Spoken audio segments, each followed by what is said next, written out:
आज सुनिए प्रतिष्ठित वरिष्ठ हिंदी लेखिका दीपक शर्मा की लिखी हुई कहानी चीते की सवारी। दीपक शर्मा जी लखनऊ क्रिश्चियन कॉलेज के स्नातकोत्तर अंग्रेजी विभाग से अध्यक्षा रीडर के पद से सेवानिवृत्त हैं। प्रस्तुत है कहानी मेरी जुबानी। मैं हूँ सीमा सिंह। रात में माँ फिर दिखाई देती है, लहू से लथपथ, लाल आग में जलती हुई। हम माँ को क्यों जला रहे हैं? मैं पापा से पूछता हूँ। ये लहू तभी टपकना बंद होगा जब इन्हें जला दिया जाएगा। जलाऊ लकड़ियों के ढेर से पापा और लकड़ियाँ उठाते हैं और माँ को ढकने लगते हैं, लेकिन उन लकड़ियों से टकराते ही माँ की कलाई से ढीठ सुर्ख लाल लहू फिर छपछपाने लगता है। माँ, मैं चिल्लाता हूँ। माँ गायब हो जाती है और उनकी चीख मेरे पास लौट आती है। मरती मर जाऊंगी, लेकिन तुझे तेरे बहशी बाप का नाम न बताऊंगी। तू जाग रहा है? पापा कमरे की बत्ती जलाते हैं। कमरा देखकर याद आता है मैं उनकी चौकीदारी में उनके कमरे में सो रहा हूँ। मेरे कमरे में दादी और दोनों बुआ लोग सो रही हैं। माँ के मरने की खबर उन्हें यहाँ लिवाल आई है पिछली शाम। हाँ, झूठ से मुझे बेहद चिढ़ है। कोई बुरा सपना देखा क्या? पापा मेरे पास आ बैठते हैं। हाँ, मेरी बेचैनी मुझे चिहुट रही है, उमेट रही है और सपने की ओट में अपना खटका मैं उगल देता हूँ। माँ कहती हैं वो मुझे लुधियाने से इधर लाई नहीं।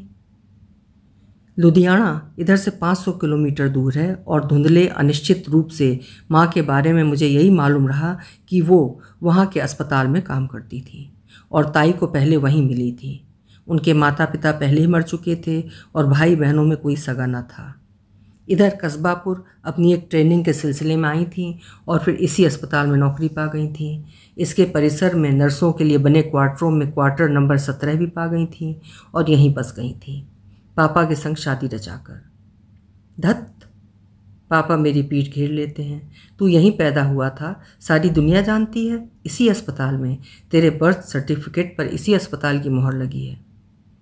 वे भूल रहे हैं स्त्री अपने गर्भ धारण के 9वें महीने में माँ बनती है। क्या वो सचमुच नहीं जानते? वे छले जाते रहे हैं और उस छल का दंड मैंने भोगा है, मैंने बांटा है माँ के साथ। नहीं जानते। क्लेश और क्रोध जब भी माँ पर आक्रमण करता, उसकी गोलाबारी की परास मुझ तक पहुँचती रही है शुरू ही से। मैं अब सोऊंगा। मैं अपनी आंखें ढाँप लेता हूँ। पापा को ठेस पहुँचाना मुश्किल है। ठीक है, पापा कभी बहस में नहीं पड़ते हैं, दूसरे की बात फौरन मान लेते हैं और बत्ती बुझा देते हैं। माँ की कलाई मैंने काटी थी कल। अरुण! घर में घुसते ही ताऊ जी ने मुझे पुकारा था, हमेशा की तरह। इतवार होने की वजह से मेरी और पापा की छुट्टी थी और माँ अपनी नाइट शिफ्ट से सुबह ही लौटी थी। चरण स्पर्श ताऊ जी। मैंने उनका अभिवादन किया था। पापा उस समय बाथरूम में थे और माँ रसोई में। जीता रहे। ताऊ जी ने हमेशा की तरह मुझे अपने अंक से लगा लिया था और फिर मुझे अपने बराबर खड़े होने को बोले थे, मेरा कद मापने के लिए। वे जब भी आते हैं मेरा कद जरूर मापते हैं। मैं आपके कंधे छू रहा हूँ। मैं हंसा था। पिछली बार आपकी कोहनी से जरा ही ऊपर था। क्यों नहीं, क्यों नहीं, उन्होंने मेरा माथा चूमा था। तुझे तो मुझसे भी ऊंचा कद निकालना है। ताऊ जी बहुत लंबे हैं, पापा से भी 4 इंच ऊंचे, 6 फुट 2 इंच। उन्होंने अपनी जेब में हाथ डाला था और 100 का एक नोट मुझे थमा दिया था, हमेशा की तरह। पापा की तरह ताऊ जी ने बेशक उच्च शिक्षा हासिल नहीं की है। उधर गांव ही के स्कूल से 10वीं का 2 बार इम्तिहान दिया और जब दोनों बार पास होने में विफल रहे थे तो पढ़ाई छोड़कर पूरी तरह खेती संभालने में लग गए थे, जिसका उन्हें फिर लाभ ही लाभ मिला है। आज उनके पास एक ट्रैक्टर भी है और एक सेंट्रो भी। जबकि अपने हिस्से की ज़मीन बेचकर पापा ने जो इधर कस्बापुर में दुकान खरीदी और समय समय पर जिसे भी बिकाऊ मान समझकर उसमें रखा, वो कंटक ही साबित हुआ। हर बार वो अपनी लागत की कीमत पर पहला माल बेचकर दूसरे माल का सौदा तय करते हैं। इस तरह या तो अटकलबाजी की स्थिति में रहते हैं या फिर किसी नए उपक्रम की तैयारी में। नहीं ताऊ जी, हमेशा की तरह मैंने हल्का प्रतिवाद किया था और अपनी जेब भर ली थी। रख ले बेटे, रख ले। ताऊ जी ने मेरी पीठ थपथपाई थी। ये सब तेरा ही तो है। ताऊ जी संतानहीन हैं। ताई कई वर्षों से कैंसर से पीड़ित हैं। जिसका नाम माँ एक्यूट ग्रेन्युलोसाइटिक ल्यूकीमिया बताया करती थी। इस प्रकार के कैंसर में शरीर के बोन मैरो में सफ़ेद कोशिकाओं का बढ़ते चले जाना घातक हो जाता है। इलाज के लिए ताई को हर तिमाही छमाही ताऊ जी को यहाँ लाना पड़ता है इंटरफेरोन दिलाने। भाभी सीधी वार्ड में दाखिल हो गई हैं क्या? पापा बैठक में चले आए थे। उसके मसूड़ों से लगातार खून बह रहा था, ताऊ जी ने कहा था, इसलिए उसे सीधे इमरजेंसी ले जाना पड़ा। स्नेह प्रभा कहाँ है? स्नेह प्रभा, पापा ने माँ को पुकारा था। इधर देखना। नमस्कार। माँ को ताऊ जी जिस भी दिशा में खड़े मिलते माँ उसी दिशा में घूंघट निकाल लिया करती, बल्कि पूरे अस्पताल में ये परिहास का विषय रहता। कैसे जब भी माँ को संयोगवश ताऊ जी कहीं वहाँ दिखाई दे जाते, माँ अव्वल तो लपक कर ओट में छिप जाती, और बचना अगर एकदम असंभव रहता तो कैसे माँ अपने सिर के स्कार्फ के कोनों को उनके अधिकतम विस्तार तक खींचकर अपने चेहरे पर तान लिया करती। अपनी इस आदत के लिए माँ आदिकालीन उस परंपरा का हवाला दिया करती जिसके अंतर्गत स्त्रियों के लिए अपने ससुराल में अपने पति से बड़े सभी पुरुषों से घूंघट काढ़ना जरूरी रहता। तेरी सहेली तुझे याद कर रही है, ताऊ जी ने माँ से कहा था। पापा के परिवार में माँ का संबंध इन्हीं ताई के संग सबसे अधिक घनिष्ठ रहा। आप पहले हो आइए, माँ ने पापा से कहा था। मैं बाद में जाऊँगी, अभी मुझे नाश्ता बनाना है। ठीक है, दरवाजे की ओर बढ़ते हुए पापा ने कहा था। अभी लौट कर नाश्ता करते हैं। माँ की वजह से कई डॉक्टर पापा को जानते और पहचानते हैं। ला वो 100 का नोट इधर ला। दोनों के जाती माँ ने मुझे घेरना चाहा था। मेरी जेब भारी देखकर माँ को अजीब तलमली लग जाया करती थी। नहीं दूंगा। मैं भागकर अपने कमरे की कुर्सी पर जा बैठा था। जब से अपने इस 12वें साल में तैराकी की मैंने जूनियर चैंपियनशिप जीती है, तब से माँ के मुकाबले पर मैं उतर लेता। उनका टर्राना, गुर्राना, धमकाना, धौसियाना अब मुझे डराता नहीं। देना तो तुझे पड़ेगा। माँ की आवाज़ तर्रार भरने लगी थी। अपनी मर्जी मुझ पर थोपने को माँ बहुत उतावली रहा करती। नहीं दूंगा तो क्या मार डालोगी?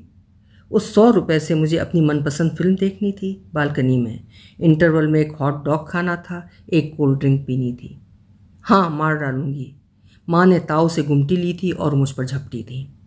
उन्हें रोकने के लिए अपनी कुर्सी से मैं उठ खड़ा हुआ था और उनके दोनों हाथ मैंने अपने हाथों में कस लिए थे।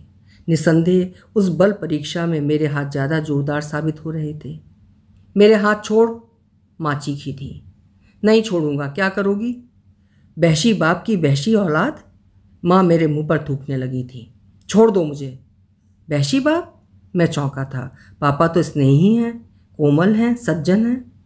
कौन बहशी बाप? मेरी पकड़ ढीली पड़ने लगी थी। मरती मर जाऊंगी लेकिन तेरे बाप का नाम नहीं बताऊंगी, वे चीखी थी। यही तेरी सजा है। नहीं बताएगी? मेरे हाथ चिनक लिए थे और उनकी चिंगारियां माँ के चेहरे पर छूट ली थीं। नहीं बताऊंगी, वे फिर चीखी थी। उनके देखने से पहले, जानने से पहले मैंने 7वीं जमात के अपने ज्यामिति बॉक्स में रखे अपने नंगे ब्लेड को उठाया था और उनकी कलाई पर वार किया था। लहू के फव्वारे छूटते देखकर फिर मैं घबरा गया था।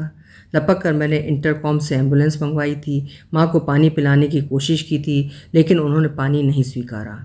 बुदबुदाती रही थी, तुझे मैंने क्यों जन्म दिया, क्यों उस वहशी का कुकर्म ढोया, क्यों उसका पाप, उसका मल पाला। एम्बुलेंस जल्दी ही आ गई थी। स्ट्रेचर पर माँ को खिसकाने में मैंने वार्ड बॉयज़ की मदद भी की थी, लेकिन इमरजेंसी वार्ड तक पहुँचते पहुँचाते फिर भी देर हो ही गई थी। सुबह नाश्ते में दादी ने पूरी बनाई है, टमाटर आलू बनाया है, हलवा बनाया है। ताऊ जी भी यहीं आ रहे हैं नाश्ता करने। पापा उन्हें अस्पताल से लिवाने गए हैं। अभी बुआ लोग और मैं खाने की मेज़ पर बैठे हैं। कितनी पूड़ी और खाओगी? बड़ी बुआ छोटी बुआ को टोकती हैं।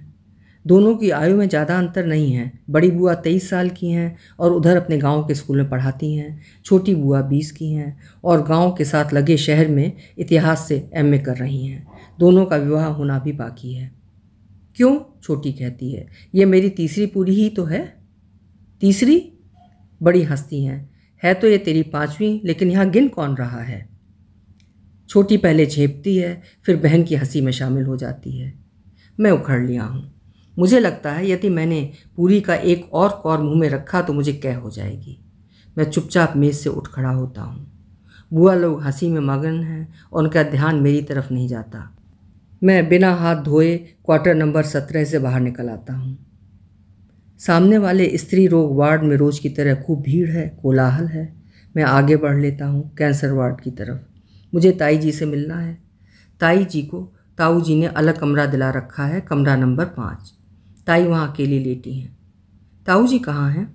मैं उनकी अनुपस्थिति की पुष्टि चाहता हूँ। मुझे मालूम है पापा उन्हें नाश्ते के लिए उधर दादी के पास ले गए होंगे। नहीं मालूम। ताई हमेशा की तरह बहुत क्षीण, बहुत दुर्बल आवाज़ में बोलती हैं। उनका चेहरा पीला है और बालों से वंचित अपने सिर पर उन्होंने एक स्कार्फ नुमा रुमाल कसकर बांध रखा है। आप माँ को पहले से जानती थीं? मैं शुरू हो लेता हूँ हाँफते हुए। पहले से माने? माने पापा की शादी से पहले से? हाँ, स्नेह प्रभा तब अपने लुधियाने वाले अस्पताल में नई नई आई थी, बेहद मासूम, बेहद उदास, कुल जमा 18 बरस की। मुझे वे वहीं से साथ लाई थी। मेरा दम फूल रहा है। तू क्या कह रहा है? क्या कह रहा है तू? मरते समय माँ ने मुझे बताया कि वो मुझे जन्म नहीं देना चाहती थी। तू अभी बहुत छोटा है, उस बेचारी का दुख नहीं समझ सकेगा। मेरा दुख कोई दुख नहीं। मैं फट पड़ता हूँ। माँ ने मुझे नफ़रत में जन्म दिया, नफ़रत में बड़ा किया और फिर कह गई मैं एक वहशी की संतान हूँ, बिना ये बताए कि किस वहशी की? अपने ताऊ की। क्या? मेरा गला सूख रहा है। मैं तुम्हें बताती हूँ। कांपती भर्राई आवाज़ में ताई विभीषण उस समय फलक से पर्दा उठाती हैं। सब बताती हूँ। उस रात इसी तरह मैं उधर लुधियाने में भर्ती थी। मेरा भाई उन दोनों अपनी LIC की नौकरी में लुधियाने में तैनात था। जब मैं एकाएक उधर बीमार पड़ी और उधर अस्पताल में दाखिल करवा दी गई, तेरे ताऊ जी उसी शाम इधर अपने गांव से मुझे देखने के लिए पहुंच गए थे। उन्हीं की जिद थी कि उस रात मेरी देखभाल वही करेंगे और उसी रात स्नेह प्रभा की भी ड्यूटी वहीं थी। अभी मेरी आंख लगी ही थी कि अचानक मेरे प्राइवेट कमरे के बाथरूम के आधे दरवाजे के पीछे से एक सनसनी मुझ तक आन पहुंची थी, पशुवत तेरे ताऊ की बर्बरता की गंध साथ लाती हुई, सुकुमारी स्नेह प्रभा की दहल के बीच। मगर उधर स्नेह प्रभा निस्सहाय रहने पर मजबूर रही और इधर मैं निश्चल पड़ी रहने पर बाध्य। पापा से माँ की शादी इसीलिए आपने करवाई? अस्पताल में मेरी भर्ती लंबी चली थी और जब स्नेह प्रभा ने अपने गर्भवती हो जाने की बात मुझसे कही थी तो मैंने उसे अपनी बीमारी का वास्ता दिया था, अपने स्वार्थ का वास्ता दिया था और लुधियाने से उसे अपने साथ इधर ले आई थी। सोचा था जब वो अपने दूसरे बच्चे को जन्म देगी तो मैं इस पहले वाले बच्चे को गोद ले लूँगी। लेकिन तुम्हारी प्रसूति के समय उसे ऐसा ऑपरेशन करवाना पड़ा जिसके बाद उसका दोबारा माँ बनना मुश्किल हो गया। पापा को सब मालूम है? नहीं, बिल्कुल नहीं, और उसे कभी मालूम होना भी नहीं चाहिए। उसी की खातिर, मेरी खातिर, तेरे ताऊ की खातिर, स्नेह प्रभा की खातिर। लहू लुहान माँ की कलाई मेरे सामने घूम आई है, पापा का शोकाकुल चेहरा भी। मेरी बाईं तरफ माँ की चीख है और दाईं तरफ पापा की सरलता। ये सच किसी चीते की सवारी से कम नहीं, जिसके नीचे उतरने पर पापा अपनी सरलता खो देंगे और जिस पर चढ़े रहना मुझे उस बहंगी से अलग नहीं होने देगा जो माँ मेरे कंधों पर लाद गई हैं अपनी जान गंवाते समय। अपना संतुलन बनाए रखने का मुझे भरसक प्रयास करना होगा, लेकिन मुझे लगता है अगर कभी मैंने झोंका खाया तो अपनी दाईं ओर ही गिरूंगा। अभी आप सुन रहे थे दीपक शर्मा जी की लिखी हुई कहानी चीते की सवारी। जीवन किन किन विडंबनाओं और रहस्य से भरा होता है। भेद खुल जाने के बाद भी वो इतना जकड़ा हुआ होता है परिस्थितियों में कि कुछ कर नहीं पाता। उम्मीद है कहानी आपको पसंद आई होगी। कल फिर मिलेंगे। आपका समय शुभ हो।